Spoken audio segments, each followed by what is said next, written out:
बाज और लोमड़ी की कहानी। एक जंगल में माँ हाथी और उसकी बच्ची रहते थे। वे दोनों खाने के लिए पूरे जंगल में घूम रहे थे। एक दिन उनके ऐसे घूमते हुए नन्ही हाथी पर एक बड़ी सी डाल टूट के गिरने पर वो वहीं मर गई। उसके इकलौते बच्चे को मर जाने पर माँ हाथी रोने लगी। वह रोती रही और वह ऐसे अपनी बच्ची को छोड़कर नहीं जा पा रही थी। ये सब एक बाज पेड़ से देख रहा था। हाथी के बच्चे के शरीर को देखते ही उसके मुंह में पानी आ गए, लेकिन उसकी माँ उधर से जा ही नहीं रही थी। रात ढल गई तो उसका जमीन पर घूमना मुश्किल था। ऐसे चालाकी से सोचकर हाथी के पास जाकर बोला, दोस्त, और कब तक ऐसे रोती बैठोगी?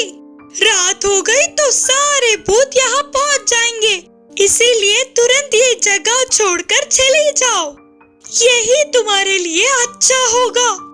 बोलते हुए जल्दबाजी करने लगा बाज। इतने में ही उसी तरफ से गुजरने वाली लोमड़ी ने भी देखा।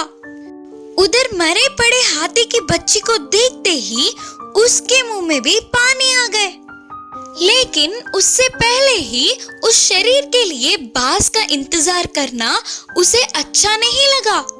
उस माँ हाथी को किसी भी तरह रात होने तक रोक पाए तो इस बात की भला टलेगी और वही उस शरीर को खा सकेगी करके सोचकर धीमे धीमे वहां आकर बोली, अपनी बच्ची को ऐसे छोड़ के जाने के लिए तुम्हारा मन कैसा हो रहा है दोस्त? थोड़ी देर के लिए रुक जाओ, कब क्या हो जाए किसे पता, और कौन बोल सकता है? बोली लोमड़ी। इस तरह उस माँ हाथी को उधर से भगाने के लिए बाज और रोकने के लिए लोमड़ी कोशिशें करने लगे। इतने में जंगल की वन देवी प्रत्यक्ष हुई। अपनी बच्ची को दूर होने पर माँ हाथी का दुख देखी। देवी ने अपनी शक्ति से हाथी की बच्ची को फिर से जिंदा किया। इससे माँ हाथी की खुशी का ठिकाना ही न रहा। अपनी चालाक बुद्धि से सामने वालों के दुख को भी अपने फायदे में बदलने की कोशिश करने वाले बाज और लोमड़ी को वन देवी ने बंदी बना लिया और वहाँ से गायब हो गई। इस कहानी की नीति है कि सामने वालों की हर बात अपने भले के लिए नहीं होती। बुद्धिमान गधा। एक गांव में गोपी नाम का किसान रहता था। वह अपनी खेती में तरह तरह के फसल उगाता था। उसके पास एक भैंस था। उसको हल बांधकर खेती का काम कराता था, फिर उसे गाड़ी से बांधकर बस्तों का भार उठवाता था। ऐसे वह पूरा दिन काम कर करके शाम तक बहुत थक जाती थी। भैंस को कभी कभी अपने मालिक पे गुस्सा बहुत आता था, लेकिन वह कुछ न कर पाता था। फिर कुछ दिनों के बाद गोपी एक गधे को खरीद लाया।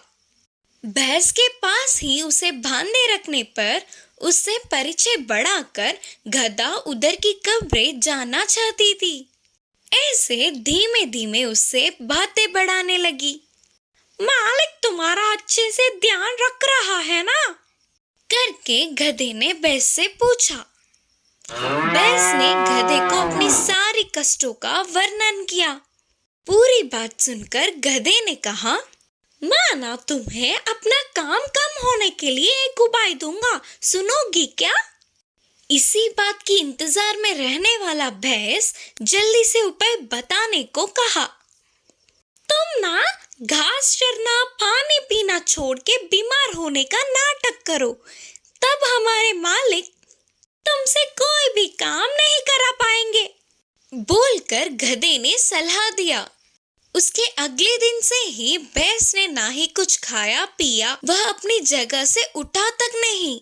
ऐसे ही बीमार होने का नाटक किया तो किसान को उसे देख तरस आ रहा था, तो उसे वही छोड़ के खेत चला गया। जैसे गधे ने कहा बिल्कुल वैसे ही होने पर भैंस को बहुत खुशी हुई। अब ना कुछ कर पाते हुए गोपी ने बीमार भैंस को छोड़ के सेहतमंद गधे को खेत में ले गया। उससे ही भैंस के सारे काम करवाया। ऐसे कुछ दिन बीत गए। ऐसे हर रोज काम कर करके थक कर शाम तक गधा ठीक से खड़ी भी नहीं हो पाती थी। वही भैंस बहुत खुशी से बिंदास रहती थी। भैंस को ऐसे देख दुखी होकर गधे ने कहा, अरे गलती कर दी मैंने, मदद करना चाहा तो वो पूरा काम मुझ पर ही पड़ा। ऐसे नहीं चलेगा, कुछ तो सोचना पड़ेगा। करके वो पूरी रात सोचकर एक निर्णय पर पहुंची। अगले दिन भैंस से मिलकर बोली, तुम्हें देख के मुझे बहुत दुख हो रहा है दोस्त, क्योंकि तुम अब किसी काम की नहीं करके तुम्हें पालना बेकार है। सोचकर तुम्हें पशुओं के आश्रम में भेजेंगे करके हमारे मालिक को मैंने किसी से बात करते हुए सुना। तब भैंस डर के अपने नाटक का अंत करने की सोचकर अगले दिन हमेशा की तरह घास चर के खुशी से इधर उधर घूमने लगी। भैंस हमेशा की तरह सेहतमंद दिखने पर किसान उसे खेत ले गया। इससे अपना काम कम होने वाले गधे ने चैन की सांस ली। इस कहानी की नीति है कि कभी कभी हमारे दिए हुए सलाह हमारे लिए ही मुसीबत बन जाते हैं। बुद्धिमान विकास। एक गांव में अनुषा और विजय नाम के दोनों पति पत्नी थे। वे दोनों ने अच्छे से पढ़ा। उनके विकास और निकास नाम के दोनों बेटे थे। विकास 8 साल का था तो निकास 3 साल का था। उन दोनों में विकास बुद्धिमान था। वह अपनी माँ की हर बात को अच्छे से सुनकर उसका गहरा विचार करके सवाल पूछता हुआ अपने डाउट्स को क्लियर करता था। ऐसे विकास जितना बुद्धिमान था उतना ही शैतान भी था। अपने छोटे भाई निकास को हमेशा रुलाता था। एक दिन विकास स्कूल से वापस आकर बोला, माँ, मुझे पैसे दो ना, मैं कुछ खरीदूंगा। तब उसकी माँ ने विकास को 10 रुपए देकर कहा, ये लो 10 रुपए, छोटू और तू शॉप जाके कुछ खरीद लो। फिर दोनों भाई शॉप जाते हैं। आंटी, मेरे छोटे भाई के लिए एक चिक्की और मेरे लिए एक बिस्किट पैकेट दो। तब शॉप आंटी ने विकास के मांगी हुई सारी चीजें देखकर हाथ में 4 रुपए दिए।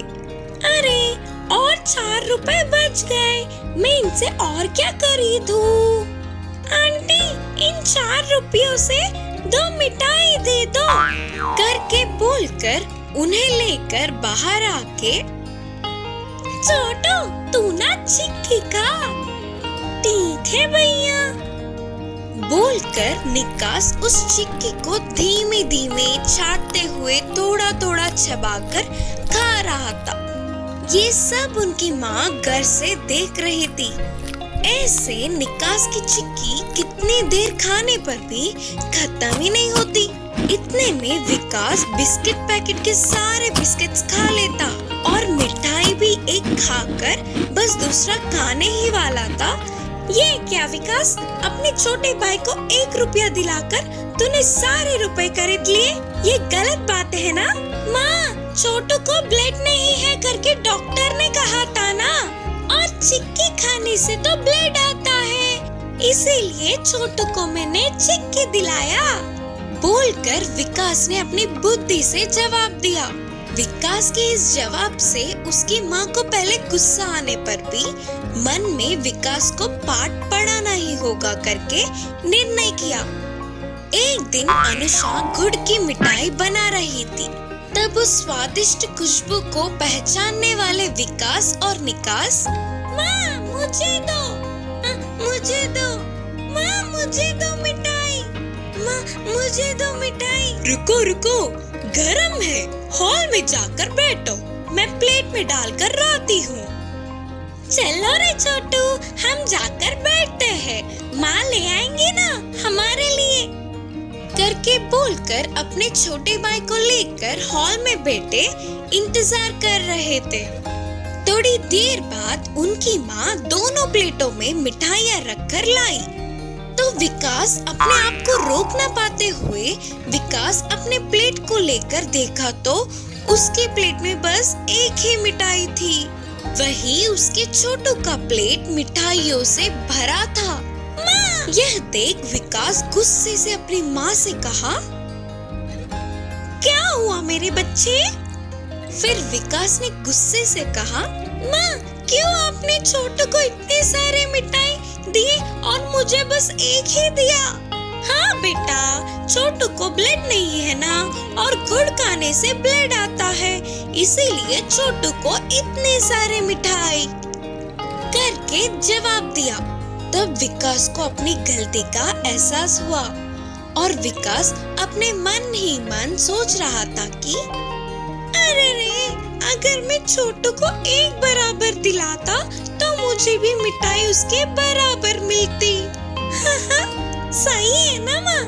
बोलकर उस एक ही मिठाई को थोड़ा थोड़ा करके खा रहा था।